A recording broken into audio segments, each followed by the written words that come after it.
Hey everyone, shout out to everybody in the chat. Hopefully you guys are can hear me. Shout out to everybody. Hold up, y'all. My headphones are giving out and I need to go get me a new pair and I'm not happy about that at all because they were not cheap. Okay, everybody, thank you for so much for hitting the like button. Excuse me. Let me let everybody know that we are live. We are live now. Let me tell the Twitter followers that we are live. This won't be a very long live, but I wanted to go a little bit over, excuse me, what SF Investigates has been posting up, as well as an article that I saw just recently about Chelsea Grimm and the disappearance and stuff like that, about other people coming together, other communities coming together in hopes in helping search for this young woman. Okay, let me let everybody on Twitter know that we are live. True crime. And then if one of the beautiful, wonderful mods can tag everyone on Discord and let them know that we are live by sharing the link, please and thank you. I appreciate you guys. You guys are awesome. Um, let's see. True crime. Hashtag missing. We are live.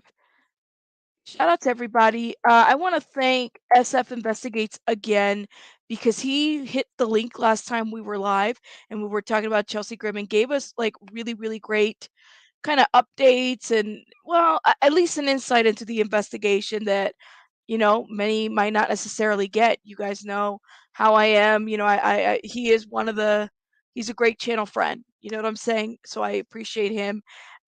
Yes, we are live. Shout out to everybody. Okay, let's go through this article real quick and let me see if I can pull it up. And then we're going to go to Mr. SF's Twitter because he's been updating on the searches here. So this is from the CT Insider. So Greenwich police help in search for California woman who vanished on her way to Connecticut. CT wedding.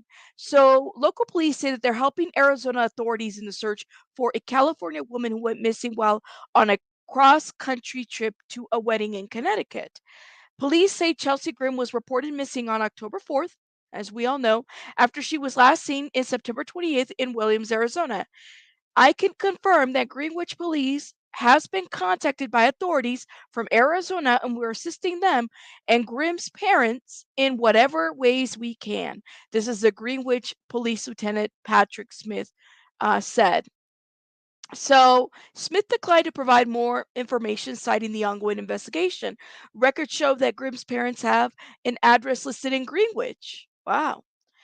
Hertz Connecticut Media Group has not been able to reach them for comment about their daughter's disappearance. Grimm has had decided a few days ago after setting off to Connecticut that the trip was taking longer than expected and she wanted to turn around to head home to San Diego, according to officials. So a news station in Arizona obtained a police body cam footage, which we've all talked about, we've all seen, where it shows that she had pulled over at a cemetery. According to the video, Grimm told the police that she had gotten emotional after taking some photos. We talked about that. She was traveling with her bearded dragon, if you guys remember that as well. And so News Nation reported that hunters in Ashfork, which in our conversation with SF Investigates, we found out, they've been very helpful and whatnot. We found out about the two flat tires, what exactly that was, what it looked like. So that gave us some really good insight. So it sounds like we have the Greenwich Police Department from CT coming along and assisting in the search for Chelsea, which I think is great. And SW, thank you for gifting a membership, love. I appreciate you for doing that. Thank you guys. Make sure you guys are hitting the like button, please, and thank you. Okay, I need us to go over to SF because SF said he was going to be updating his whatchamacallit Twitter, X, whatever the hell it's called now, because I just can't keep up with the different names. And he listed a link. Let me share this tab with you guys. So this was about 9 hours ago. He says, here is a trackable link for today's search for Chelsea Grimm. I'm good unless I'm not out by 9 p.m. The green search zone will be today's focus. I'm going to meet with possible eyewitnesses now. The search zones may change based on that meeting. So he gave us a link, which we have access to that link. And then heading up now based on witness accounts, track should be green.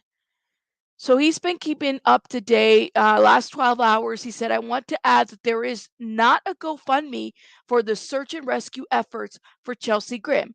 I have been retained by the family's lead investigator to run the SAR mission. The family is not seeking donations. Any GoFundMe in Chelsea's name is a scam. We ask for awareness, not money.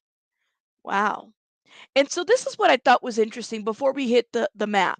I really liked reading the notes that they had, and I thought I was like, "We gotta share this. We got to share this," okay?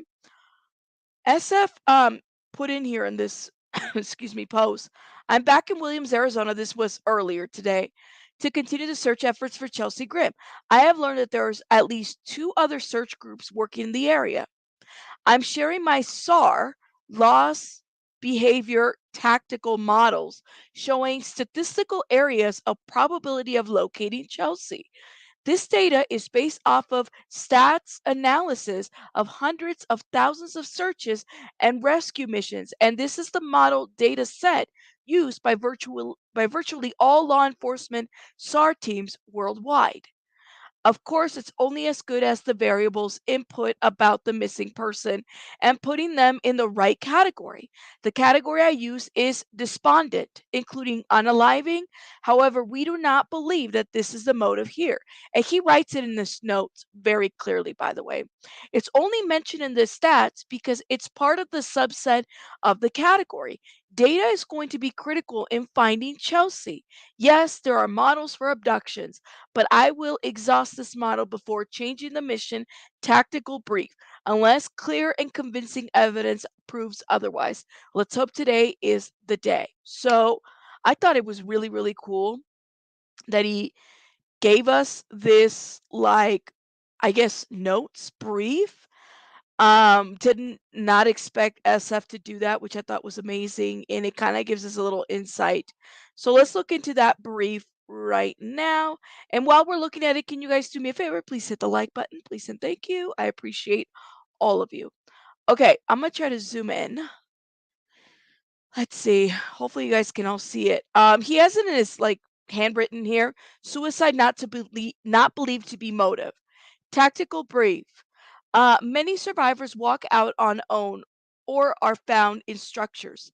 Among suicidal two patterns, just out of sight, significant scenic location. Brief on possible means may alter searching. Subjects often at interface of two types of terrain. Some subjects may attempt to hide themselves. Don't forget to look up. Possible to hang self as a short distance off ground or on ground. Brief on risk to searcher. So I think that this is just maybe kind of like the thing that they do. I didn't even know that they had like a despondent tactical brief that people do when they're searching. I mean, I'm just thinking that people are out there looking, but no, clearly there's a method, there's data that's collected when all of this is happening, which is important. I mean, it definitely gives purpose to, finding the search and also what they collect out there as data for other, future searches that they might have, right? How this maybe missing person might look different from the next. And so I'm intrigued by the data. This category includes people who have been depressed. This is the description, for whom the possibility of suicide is strong or have been express intent to commit suicide. Not all despondents attempt suicide. At the time of the incident, it may be difficult to determine whether the person is despondent or suicidal. Hence, both categories have been combined. However, the information below will provide additional information and insight into the probability of a suicide attempt. So, and just note again, his notes are suicide not believed to be motive, okay? Long-term risk factors include a family history of suicide, attempted suicide, depression, or alcohol or other substance abuse. There is an increased chance of fatality if the subject is male. Males have a greater probability of using more violent means of methods of suicide than females. Several personality traits also increase the risk black and white, all or nothing thinking, difficult to change thinking, excessive perfectionism, high standards, pessimistic views of future, impulsive nature, low self-esteem and or poor problem solving skills. Short-term risk factors include being divorced, separated, widowed, older, above 65 years old, younger, below 25, retired, unemployed, or and or having few social supports. The psychiatric disorders most associated with suicide are depression, substance misuse, and schizophrenia. Other less strongly associated disorders are personality disorders, obsessive compulsive disorders, and panic attacks. Subjects with terminal illnesses have an increased risk of suicide. Huntington's disease, cancer, dementia are all well known examples. In some cases, homicide, suicide may occur. Ooh, let me stop right there. Whew, it's a lot of reading. Welcome, welcome. Hey, Titanium Build. Shout out to you. I've been watching your channel. Um, SF, he is amazing. He does, listen, he is out there, okay, and doing the work. And I shout him out. You already know, okay? And you guys know where to find him because he's got the Twitter, okay? You see the black screen? All I see is blank screen and a gray box. It might be hard to read. I'll try to zoom in a little bit more, okay? Let me see, because I think this is as much as I can get it zoomed in, and it doesn't even look like it's that well zoomed in. But I'm reading the tactical report that he put out there, which I thought was very interesting. How many people already fall into that percentage of general population, says Katie. Katie, that's a great comment.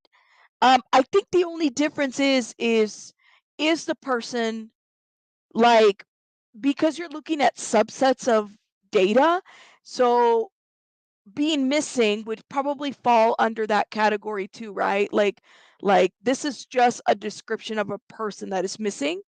So I guess that would be the way to differentiate this.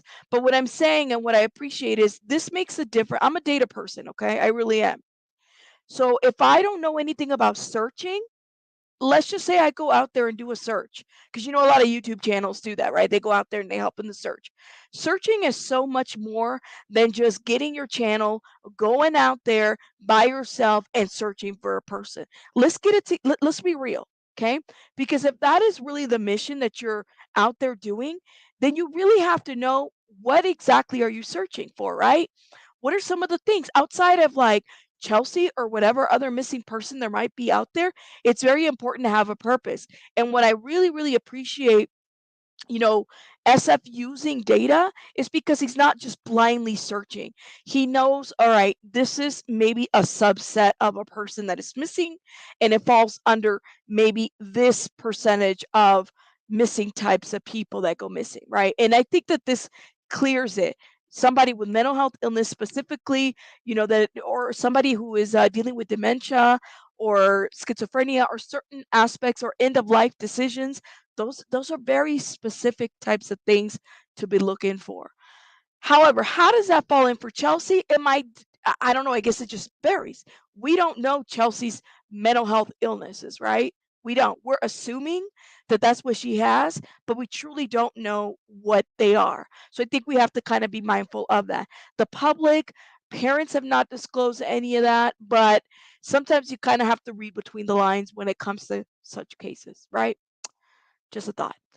Okay, I stopped. What paragraph did I stop in? Let me see. So, several factors make it less likely the person will attempt suicide. These protective factors, oh man, boy, that sounds so familiar. Anytime I hear protective factors, it sounds very much evidence based, and that's my jam.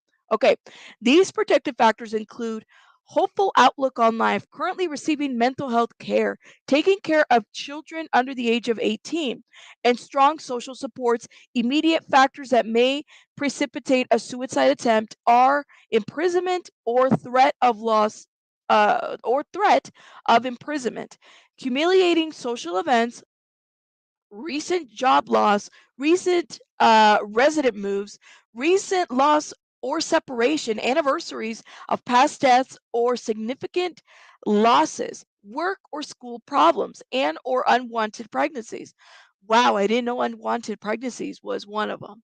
That's interesting. High likelihood predictors of suicide include availability of lethal means, determined methods, saying determined methods, okay, saying goodbye, giving away possessions, and leaving a note.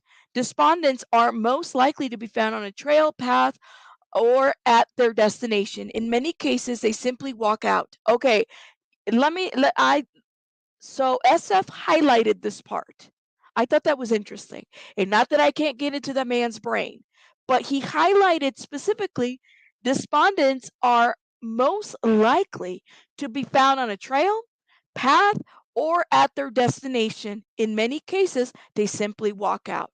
Y'all remember when he was talking about in our interview, okay, in our little conversation, how he talked about the fact that the car was left a certain way and whatnot. This, I think, is so interesting that he even highlighted that part. Very interesting. Okay. Suicidal behavior resulting in a search is more complex. Interesting. Two distinct patterns merge for distance travel from IPP. One, most subjects are seeking to get out of sight. 50% found within zero point 0.7 to 1.2 miles of IPP. Mm. This particularly is true is an urban environment. 25% found within 100 yards of IPP. I'm assuming IPP stands for something something location. I'm not really sure, but we'll look into that. The subject's location is often at the transition line between a true urban and rural wooden interface. Two, subjects seek out a specific location that is often scenic or significant in their life history. Location may represent a method of suicide, a cliff, bridge, or water. That's in the parentheses, by the way. Those seeking, those seeking scenic or significant locations are willing to travel. Viewpoints are a common destination. However, once they reach the location, they will start to want to just they will start to be just out of sight. No despondent subjects are truly lost. So because that would give the person intent. Let me so he highlights this part, okay? Those seeking a scenic or significant location are willing to travel. That's highlighted. Viewpoints are a common destination. However, once they've reached the location, they will want to be just out of sight. No despondent subjects are truly lost. Interesting. Well, okay, so is Chelsea lost? It's interesting. It's an interesting way to put it, right? Is she wanting to stay gone? But SF put up there like this is not suicide is not believed to be a motive, right? But you kind of have to wonder, like, well, then, if this is the data that they pulled on maybe this demographics, right? The right pebbles, because it's kind of making sense to me. Like, is this the kind of uh, bio of a person that is not lost, that she just maybe wants to stay gone for a minute? I don't know. Many survivors walk out of the environment on their own. Otherwise, they are typically located in structures. Subjects may hang themselves. Searchers need to look up. Wow. Methods of suicide is dependent upon age, country, and culture. Subjects, this is another part he highlighted, subjects are often found at the interface of two different types of terrain. It is rare to find them in thick brush or briars. They rarely respond to searchers. Wow. I definitely recommend you guys go over this. Look at this. So he puts up a stats of subjects, okay? 75%, 2.3 miles, acres. I don't know if that's necessarily kind of where he felt like the distance that she might be, maybe between the car and whatnot. And then uphill 57%, he wrote self service seeking. It's interesting. Um, and then there's more data, 26% structure, and he's pointing 26% structure and 13% linear. all areas. I mean, some of this is interesting. I definitely feel like we need it maybe a little bit more explained, but it's some of it is like, okay, I get it. Linear path, 75% in these kinds of cases. So he's kind of using this as a tool to give an idea of where to kind of head and look. Access to water, that's a good question. Let me see. I'm gonna pull hold up, y'all. Why don't we do this? Let's go over. So he shared the link. I'm gonna try to zoom out a little bit because I'm at like 100 and some percent. Here it is. This is what he shared, you guys. I definitely recommend y'all go check this out. This is the footage. So this is available for everybody. He put it out on Twitter for you guys to check it out to give you guys an idea, right? And I know some of this footage, like right here, he says, oh man, where's it at? See, you can see his SAR report. Here it is. Um, hold up. This is all very interesting. Let's see. The red is, I don't know what the hell the red is. And see, this is like, I'm like, explain it to me. But okay, it goes by zones. Zone 1, and he said he was searching in the green zone today. This is zone 2, hasty search and drone. Drone launch area 1. Wow. Search Friday search zone based on sighting. Look at that, you guys. See if I can. What is the purple? See, wow. So is that supposed to be, hold up, look at this. I think it's just to highlight maybe the highway and freeway. Let me see what the chat is saying. Hold up. It is. This is like amazing to be able to see. Right. Like look at the deep details to it. Now what we know so far is because he posted today was that the green zone would be what they are searching today. Let me see if I can zoom out. Now, I'm no expert at this, and this is just amazing tech. But look at why does it say shell casing? They find a shell casing? Hold up. Did I read that correctly? Look at that. 380 shell casing. But that's not even in the search zone. Did somebody find some shell casing there? But it is hunting season, right? Yeah, I saw that, Stacy. That was so hilarious. That is the Forest Service. Okay, thank you, SW. And SW, shout out to SW. Thank you for letting me know that. That is the Forest Service road her car was found on. The red part, it is hunting season, so you're gonna find some shell casings, right? Like, I guess people don't pick up after their shell casings. I don't know, but I'm assuming that that's what it is. And okay, the green zone. Here it is. This is what at the very least, I know that this is where they were going to search. Campfire. Why is there a question mark here? It says campfire. Zone 2. This is where he flew that drone.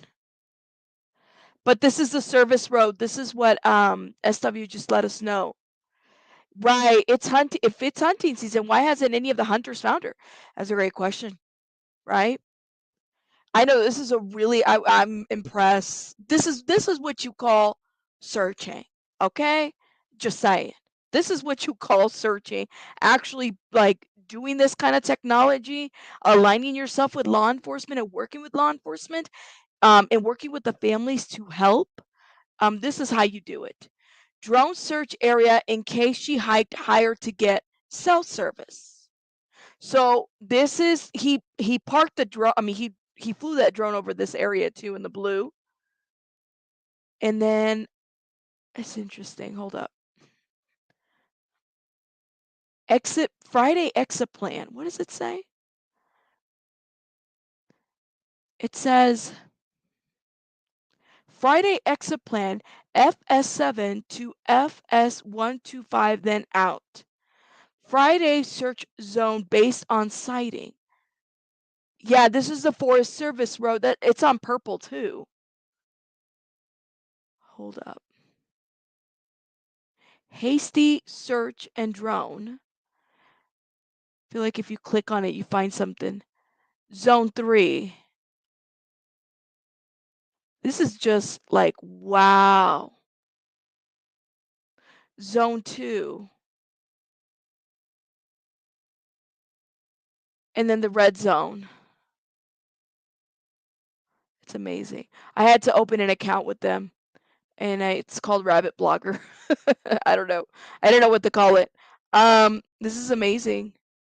Like amazing, amazing. Hold up. Let me see what you guys are saying. Rewinding so I can catch it. Hey, nonsense. Yeah. Definitely. Unless you said Freeway 40 goes through Ash, Fork, and Williams. Interesting. Hold up. Let me see what you're saying. Unless someone saw her as a doe, says Katie. Girl, I don't know. Unsearched, but the road is loop type road, not an out and back. Yeah, hold up. It is hunting season though. I know, right? So he's totally given us some insight into what they're searching. Search this area due to height in cases. She is trying to get self-surface. Great. Yeah. Like the logic behind that, like just in case, right? This blue area. Hold up. And it looks like we can even zoom in. See, this is where the drone like was flying through. You remember like seeing these little bushes and you're like, there's not a lot of trees in this area. And then we figured out that the trees were on the other side. It says drone search area in case she hiked higher to get cell service. Right? And then, but this is the green area now. Look at that terrain though. Look at that. That's just so interesting. I mean, they've done a lot of searching. Let's just say this, like they've done lots and lots of searching. This is this where he was going crazy at the store? Stacy, you might know that because it's in purple and it's all crazy. Or this might be a different time. But it was part of the search too. So there you go. That is interesting. Right, it is brilliant for sure. For sure. The account is free. Yeah, y'all go get an account. It's free. I'm just like I started an account and it was free for me to just look. I said this is interesting. Like, sometimes we want an insight into the search. I think this is the best way to get it. You get a whole map and then you get like the logic behind the investigator and what he's thinking while he's searching. I mean, you can't get any this is great. Like I love that. I love that. I love being able to see that. This is the blue zone or the one of the other zones. Hold up. Here it is. Zone 3. Look at that. They have searched a lot. What is this? What is this circle? More on the hasty search. Hasty search and drone. I love that. I love being able to see that. And look, you get the Forest Service Road. Gives you an idea. I think Steve is probably staying somewhere over here. Not to dox him, but I mean, it says Steve Sars, so he might have registered himself somewhere over here. You could see that. Look at that. Oh my goodness. Um, what do you guys think? I mean, do you guys think that I really hope that this young woman is located and that she is safe and found okay and that, she's home. Gotcha. So, forest service roads. The roads are used for fire equipment to forest fires. Thank you. Coconino is doing backburning out there too. Really? Thank you, SW. I know it's great. It's great. It's a professional search. They did. They did. So we had nonsense. We had Steve here. What was it? Today on Sunday. He was here on our channel, and I asked him some questions about it was a great conversation. Shout out to Steve. And he gave us an idea of like the infrared, the drones they were using. He gave us with permission of what he can because he's been selected by the family to help with the search. So there's only so much he can tell us, right? Clearly, but he was able to tell us a little bit about you know, the concerns with the vehicle, what's inside. Some of there was witnesses. There was concerns about the tires, deflated, non-deflated, and then the car being locked in, all that other stuff. It was given. So I definitely recommend you guys to watch the video that we did on Sunday. Sunday, I think. Yes. I don't want people to freak out, but Ashford has a lot of horrible crimes for a small town. Also, the 40 goes from California to the East Coast. Wow. It's about 2 hours from me, but I really worried about the area because our weather is definitely cooler tonight.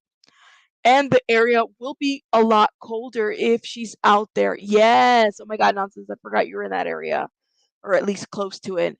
Hey, hippie, welcome. Seeing this, if I was family, it would bring you some comfort. Right. This is really awesome that he put out there, but I think like for a lot of us on social media that report on these stories, we do true crime and whatnot.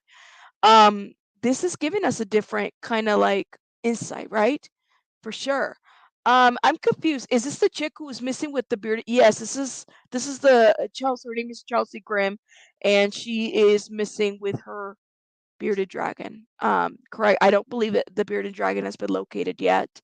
My understanding, we don't know other than her vehicle. We really don't know a whole lot, and the little information that we have, I definitely recommend you guys to watch that video from Monday, and I'll probably link it in the description box for you guys to be able to watch it. But you guys got to check out SF Investigates because there is no he gives you all the information out there for you to review it. He's also done drone footage to give an idea of how what the terrain looks like as well, you know. Yes, there's so many that go missing up there for sure. I mean, Arizona, I'm telling you, man. I mean, I'm glad to report on the happy news in Arizona today. I was very happy to see that we had some great news from Arizona today as far as an arrest, okay, on Alicia Navarro. You guys make sure you check out that story too. But this is just, something else for sure. Wasn't she spotted at a hotel? Somebody said that, Nikki, but when I asked that to SF, they weren't necessarily using they wouldn't I don't think that they actually were able to confirm the information as being her, you know? So kind of keep that in mind. Yes, absolutely.